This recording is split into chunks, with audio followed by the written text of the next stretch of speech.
Hello everyone, it's your buddy Sven here, once again coming at you with another Warframe video. Now today I'm going to talk to you about something a little bit different. This doesn't have to really do with combat or any of that, but it's the aesthetics of the game, the appearance aspect of the game. Now, so of course, all you'd have to do is go to your arsenal and go to appearance for either your weapons or your frame, however we want to do. I'm going to go ahead and just, dabble with Frostprime a little bit. So the first, usually what people will notice is you can choose your colors, you can do all that fun stuff. So for example, we're going to take a default Frostprime layout here.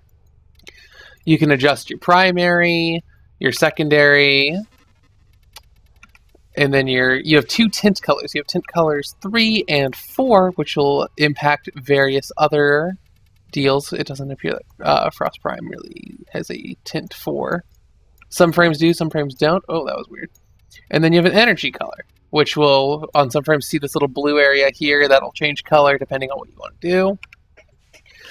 So, for example, my personal Frostprime loadout is all black and green in my traditional colors. And moving on past that, you can do random colors, and you could always just splash back to default. Now, also, you will have helmets that you could do for your frame. Now, beginning Frost, or new Frosts, will always have this helmet right here, the nice little unicorn. There are also these Squall helmets, which have like a little fan here. I thought that was always interesting. And then the Aurora, which is like a halo almost. And then you have Frostprime if you have Frostprime. Frostprime helmet being my personal favorite of the helmets. There are also Immortal Skins for certain frames in the game. Usually some of the older frames in the game, and some of the newer ones do have Immortal Skins to my knowledge. If not all frames have Immortal Skins, but I personally don't like the Frost Immortal Skin, so I don't use it. That's my personal preference. There are also animation sets. So animation sets have to do with the way that you look, either in relays or just holding guns in your idle animations. So the Frost Noble set is, this looking appearance, a no animation set. A lot of people don't necessarily know that there are animation sets in the game. But here, let me go ahead and equip a gun to better showcase the animation sets of frames. We're going to go ahead and equip the Soma Prime appearance. So I'm on the Hydroid Noble animation set. You could buy animation sets for 50 platinum and you could equip them on all of your frames. So none has you at the standard. Agile, you're usually hunched down. You look like you're definitely ready to move. The Frost Noble is definitely reserved. I have the Hydroid Noble, and then for my female frames I have Mirage, which is a little bit more of a feminine animation set. However, these animation sets are, purely aesthetic. They don't necessarily provide any benefits. You could also have attachments, which this little slot's for things like Sayandanas, or capes, or cloaks, or whatever you want to call them. The new editions. Then you also have the armor pieces where you can go place chest guards, shoulder plates, knee plates, and you can adjust the color of those accordingly as well. You can directly copy your main colors as well, which was a fairly recent addition as far as functionality. Now, then you also have Regalia. Regalia, you can wear badges which go on your shoulders, things like the clan emblem, the False Prophet badge, the Stratos emblem, which you get for current objectives. The little mark in the Stratos emblem indicates how many times that you've earned a Stratos emblem.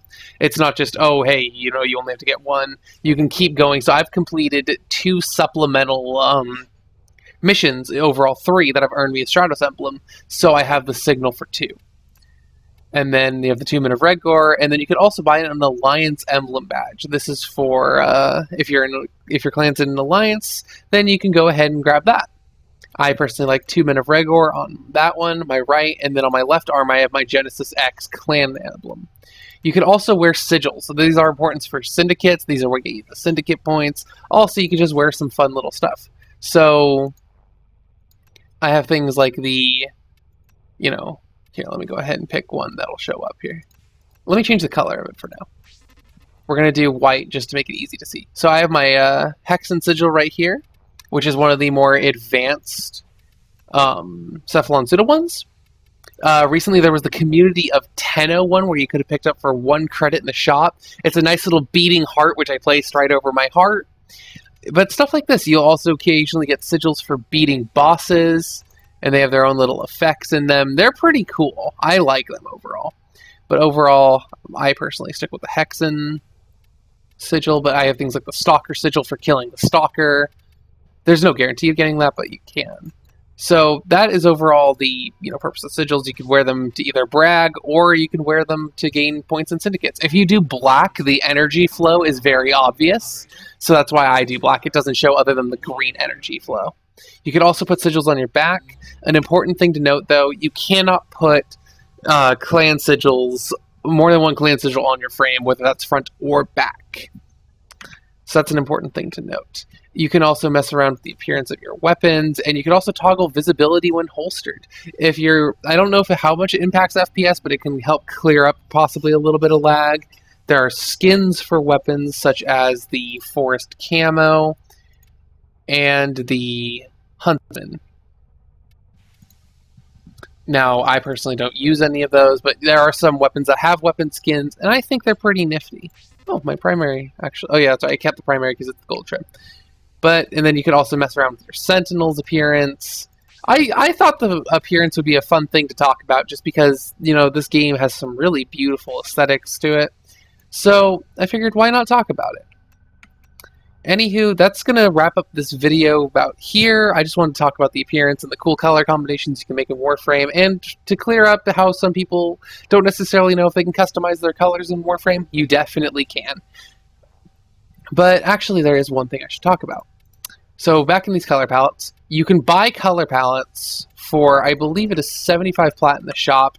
In order to do that, what you do is you'd run up to the market here, go to equipment, color palettes. They're 75 platinum, but you get all the colors in there. It's overall, I think they're a little bit overpriced, but that's my opinion. Anywho, that's going to about wrap up this video here. Hopefully I taught you guys a little bit something about the colors in this game, what you can color. Maybe I've given you some ideas for some cool color combinations along the way. Anywho, this has been Sven. I'll see you all in the next video. Take care.